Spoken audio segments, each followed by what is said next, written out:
જય સ્વામિનારાયણ. બ્રહ્મ સ્વરૂપ પ્રમુખ સ્વામી મહારાજ જીવન ચરિત્ર ભાગ 12. આજનું વાંચન. ઘણા વાલા તેને ઘનશ્યામ. સ્વામીશ્રીના સાનિધ્યમાં યોજાયેલા ચંદ્રગ્રહણના સમયાની સભા સત્સંગ સાગરના જળહળતા રત્નસમા કાર્યકરો અને સત્સંગીઓનો પરિચય કરાવતી આગળ સરકતી હતી. એ ક્રમમાં પ્રભાતસિંહ ઠાકોર, અમરસિંહ કણકોટિયા, વિઠ્ઠલભાઈ રાણપરિયા વગેરે અગ્રસરોના સેવા સમર્પણ રજૂ થયા. આવા કંઈક કાર્યકર્તાઓ દ્વારા થયેલા જીવન પરિવર્તનની ગાથાઓ પણ ગૂંથાતી ચાલી. એની વચ્ચે વિઠ્ઠલભાઈ પટેલ, નીતિનભાઈ દેસાઈ વગેરે સત્સંગી કલાકારોના રમૂજભર્યા કાર્યક્રમ હાસ્યની છોયલો ઉડાડતા રહ્યા. એની સાથે યજમાન શેઠ શ્રી પીઠાવાલા વગેરેના પ્રેરક પ્રસંગો અને ઇન્ટરવ્યૂ ઉપરાંત કીર્તનગાન, સંવાદ, પ્રવચન વગેરે દ્વારા સૌ ભજનની રાત જેવી બીજી કોઈ રાત નથીનો અનુભવ કરી રહ્યા. તેથી સભાના અંતે સ્વામીશ્રી પણ બોલ્યા, સમયો સારો થઈ ગયો. પરંતુ ચંદ્રગ્રહણની સભામાં સળંગ બેસી રહેવાને કારણે કેળના મણકા પર આવેલા સતત દબાણથી સ્વામીશ્રીના શરીરમાં તારીખ 16/6ની સવારે દુખાવો વધી ગયો. તે જોઈ છેલ્લા 4 દિવસથી સારવાર આપનારા ફિઝિયોથેરાપિસ્ટ તો અત્યાર સુધીની મહેનત પર પાણી ફરી વળ્યા જેવું જ અનુભવી રહ્યા. તેથી વણસેલા દુખાવાને હડસેલવા સારવારનું જોર વધારવામાં આવ્યું. સામાન્ય રીતે એવું બનતું કે ફિઝિયોથેરાપીનો ઉપચાર ચાલુ થયાની 5 મિનિટમાં જ સ્વામીશ્રી નિંદ્રામાં સરી પડે. પરંતુ તારીખ 16/6ની સવારે 6 વાગ્યાથી 7 વાગ્યા સુધી ટ્રીટમેન્ટ જારી રહી છતાં સ્વામીશ્રીની આંખ ન મીચાઈ. આ ઘટના તેઓના શારીરિક દુખાવાની વધેલી માત્રા અને તીવ્રતાને સૂચવી ગઈ. આ કષ્ટ સ્વામીશ્રી વ્હીલચેરમાં બેસે ત્યારે તેઓના મુખ પર ફરી વળતા હાવભાવ પરથી પણ કળી શકાતું. આવા સંજોગોમાં તેઓ તારીખ 17/6ની સવારે ભોજન ગ્રહણ કરવા બિરાજ્યા ત્યારે પરીક્ષણ માટે તેઓના શરીરમાંથી લોહી લેવાની પ્રક્રિયા શરૂ થઈ. આ સમયે સ્વામીશ્રી પોતાની બરાબર સામે પધરાવેલી અક્ષર પુરુષોત્તમ મહારાજની મૂર્તિના દર્શન કરી રહ્યા. પરંતુ અચાનક જ એક ડાક્ટર સ્વામીશ્રી સમક્ષ આવી એ રીતે ઊભા કે પેલું મૂર્તિ દર્શન અવરોધાયું. ડૉક્ટર તો તેથી બેખબર હતા, પણ સ્વામીશ્રીએ તેઓને કહ્યું, જરા એક બાજુ રહો, મૂર્તિ તો દેખાવા દો. અંતરમાં મૂર્તિ અખંડ દેખવા છતાં સ્વામીશ્રી પટ મૂર્તિઓના દર્શનમાં પણ એવા જ તલ્લીન થઈ જતા. પધરામણીઓ પર પૂર્ણ વિરામ. તારીખ 18/6ની સવારે સ્વામીશ્રી ડુમ્મસથી વિદાય લેવા તૈયાર થયા ત્યારે યજમાન શ્રી સી.કે. પીઠાવાલાએ વિનંતી ઉચ્ચારી કે સ્વામી, આ રીતે દર વર્ષે 10-12 દિવસ આવવાનું રાખો. આ બધું આપનું જ છે, અમારું કશું છે જ નહીં. આ અરજના પ્રતિભાવમાં સ્વામીશ્રીએ વેરેલું હળવું હાસ્ય મર્મસભર હતું, કારણ કે તેઓ આજે શ્રી પીઠાવાલાના વંદના બંગલોમાંથી વિદાય નહીં, ચીર વિદાય લઈ રહેલા. તેઓએ 50થી વધુ વખત આ મકાનમાં નિવાસ ઠરાવી આ ઘરને મંદિર તુલ્ય બનાવી દીધેલું. હવે એ ઘર મંદિરમાંથી જાણે મૂર્તિ નીકળી રહેલી. પધરામણીઓ પોતાના જીવનનો પર્યાય બની ગઈ. એ રીતે સ્વામીશ્રી અત્યાર સુધી ઘરોઘરમાં પગલાં પાડતા રહ્યા. 2.5 લાખથીએ વધુ સંખ્યા સુધી પહોંચેલી એ પધરામણીઓની પરંપરાનું પૂર્ણ વિરામ પણ હવે અહીં આવતું હતું. કોઈ ગ્રહસ્થના ઘેર સ્વામીશ્રી દ્વારા થયેલી અંતિમ પધરામણી અને રોકાણ તરીકે આજની વેળા સમય જતાં ઐતિહાસિક સાબિત થવાની હતી. જો કે આ વિગતથી માહિતગાર એક સ્વામીશ્રી જ હતા. તેથી તેઓને લઈ ચાલતી થયેલી ગાડીનું પૈડું ફરી ગયું, ત્યારે સૌની સ્વસ્થતા જળવાઈ રહી.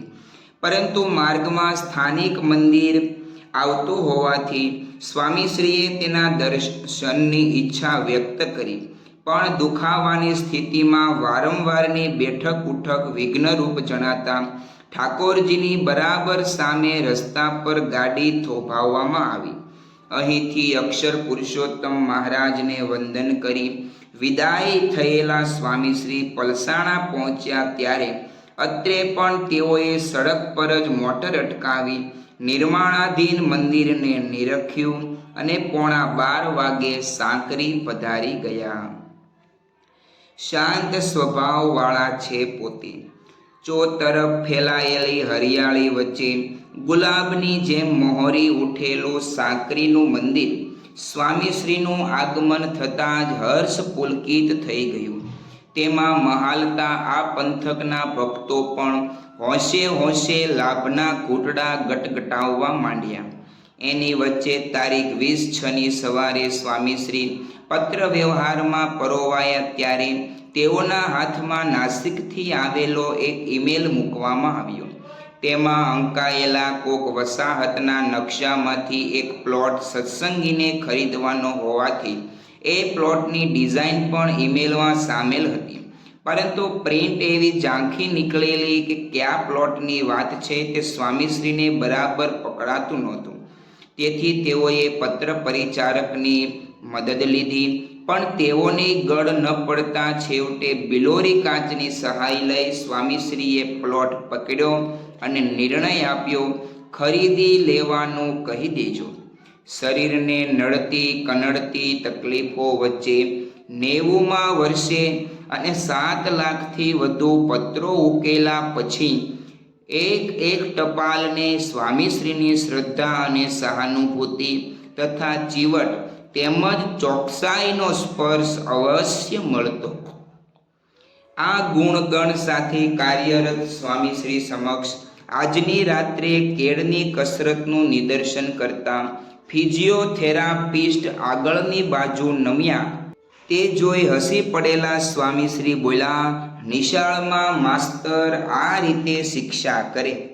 એ સાંભળી ડૉક્ટરે કહ્યું, અમારે તો આનો ઘણો અનુભવ. જ્યારે એનો અનુભવ તમારે થયો નથી, સ્વામીશ્રીએ જણાવ્યું. પછી ઉમેર્યું, પહેલેથી જ ક્યારેય ધમાલ પસંદ જ નહીં. લેશન પણ નિયમિત કરીએ એટલે શિક્ષાનો વારો આવ્યો નહોતો. પ્રથમથી જ સ્વામીશ્રીની પ્રકૃતિ શાંત સ્વભાવવાળા છે પોતે, વળી પ્રમાદ રહિત પ્રમાણોની. મંદિરોથી સમાજનું પરિવર્તન થાય છે. તારીખ 24/6ની સવારે સાંકરીમાં નિર્માણાધીન અભિષેક મંડપના પ્રથમ સ્તંભનું પૂજન કરી સ્વામીશ્રી આજની સાંજે મંદિર દશાબ્દી મહોત્સવની સભામાં પધાર્યા ત્યારે 20,000ની ભક્ત મેદનીથી તે ભરચક હતી. તેમાં અમૃતધારા વરસાવતા તેઓએ કહ્યું, સાંકરી ગામ નાનું, એમાં આવું મંદિર થવું બહુ દુર્લભ. ગામમાં 2-5ને સત્સંગ, બીજી કોઈ જાતની સગવડ પણ નહીં. છતાં જોગી મહારાજનો સંકલ્પ હતો એટલે મંદિર થઈ ગયું ને એમાંથી કેટલો સત્સંગ વધ્યો. મોટામાં મોટું કામ તો જીવન પરિવર્તન થયા. આપણું જીવન કેવું હતું ને કેવું થઈ ગયું. આજે સોનાની સાંકરી થઈ ગઈ છે. ગામડે ગામડે વ્યસન છૂટ્યા, સત્સંગ વધ્યો, મંદિરો થયા, એનાથી સાંકરી સોનાની બની ગઈ. બાકી તો બધું લોખંડનું હતું જ. કેટલાક કહે છે કે મંદિરોથી સમાજનું શું કામ થાય છે, પણ આ પરિવર્તન થાય છે. ભગવાન ભજવાની વાત તો મુખ્ય વસ્તુ છે. એની સાથે વ્યસનો મુકાયા એટલે સમાજનો સુધારો થયો કે નહીં? આ એક મોટું તીર્થ થઈ ગયું. આપણને બધા તીર્થો કરવાનો અવસર મળતો ન હોય. હરિદ્વાર, ઋષિકેશ, બીજે ત્રીજે ક્યાં જવું, પણ ઘેર બેઠા જ આપણું આ તીર્થ થઈ ગયું. અહીં બેઠા જ ગંગાનું સ્નાન થાય છે.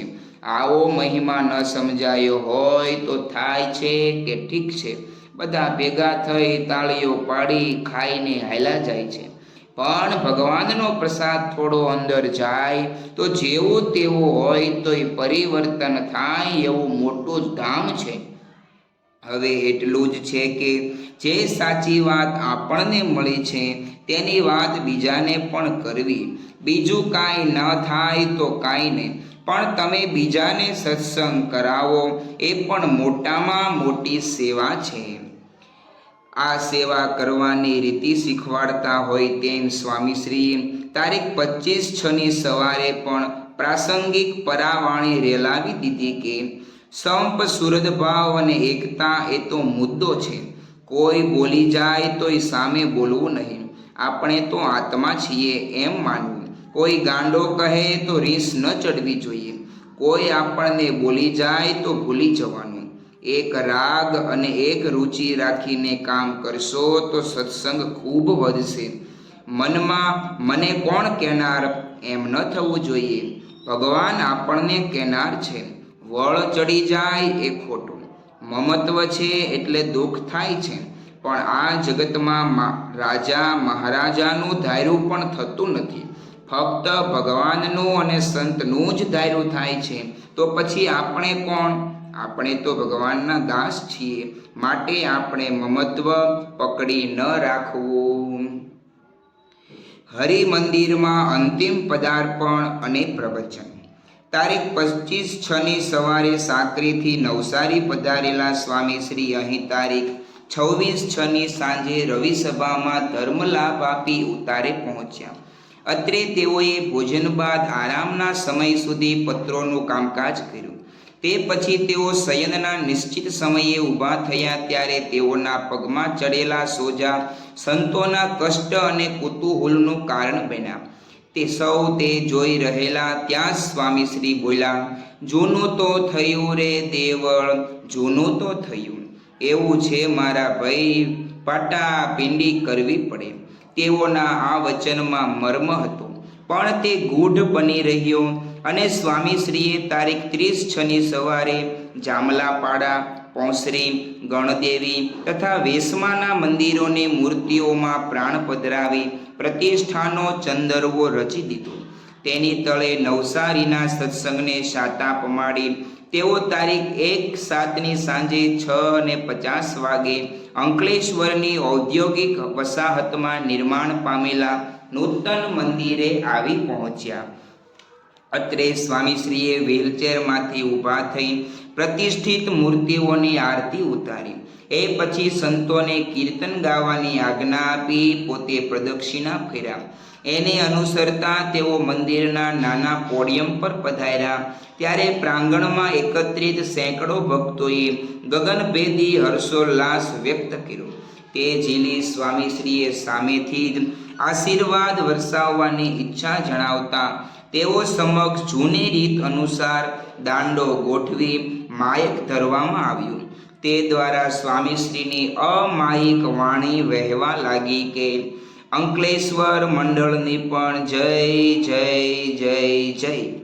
ભગવાનની દયાથી અને આપ બધાના પુરુષાર્થથી અને સંતોના પ્રયત્નથી આ મંદિરની જગ્યા મળી છે. આ મંદિરમાં સેવા કરી છે એ આપણું કાયમનું ભાથું છે. પૈસા વ્યાજે મૂક્યા હોય તો વ્યાજ મળ્યા કરે. એમ તમે આ ભગવાનનું કામ કર્યું છે તો વંશ પરંપરા સુધી ભગવાન તમને સર્વ પ્રકારે સુખી રાખે અને જીવમાં આવો ને આવો સત્સંગ દ્રઢ થાય. આ જગ્યામાં પહેલાં અમે સાંજે આવ્યા હતા ત્યારે તો આવી જમીન ન હતી, પણ આજે જોઈએ છીએ તો રમણીય છે.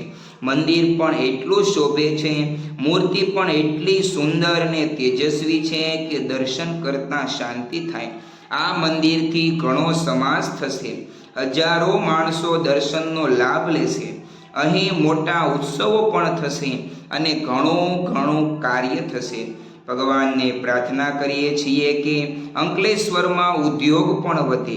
અમે આવ્યા છીએ પણ બહુ રોકાઈ શકતા નથી, તો બધા રાજી રહેજો.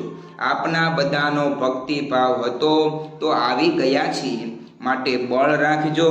સર્વેને જય સ્વામિનારાયણ. સ્વામીશ્રીના આ પ્રવચનમાં ઉપલક દ્રષ્ટિએ કદાચ કોઈ વિશેષતા નહીં જણાય, છતાં તેણે ઇતિહાસમાં અમર સ્થાન આરક્ષિત કરી લીધું. કારણ કે સ્વામીશ્રીની પરાવાણીને ઝીલનારા BAPSના હરિમંદિરોની હારમાળામાં આ મંદિર અંતિમ બની રહ્યું. શ્રી સ્વામિનારાયણ ભગવાનની જય. આગળનું વાંચન આવતીકાલે કરીશું. ત્યાં સુધી સર્વે હરિભક્તોને જય સ્વામિનારાયણ.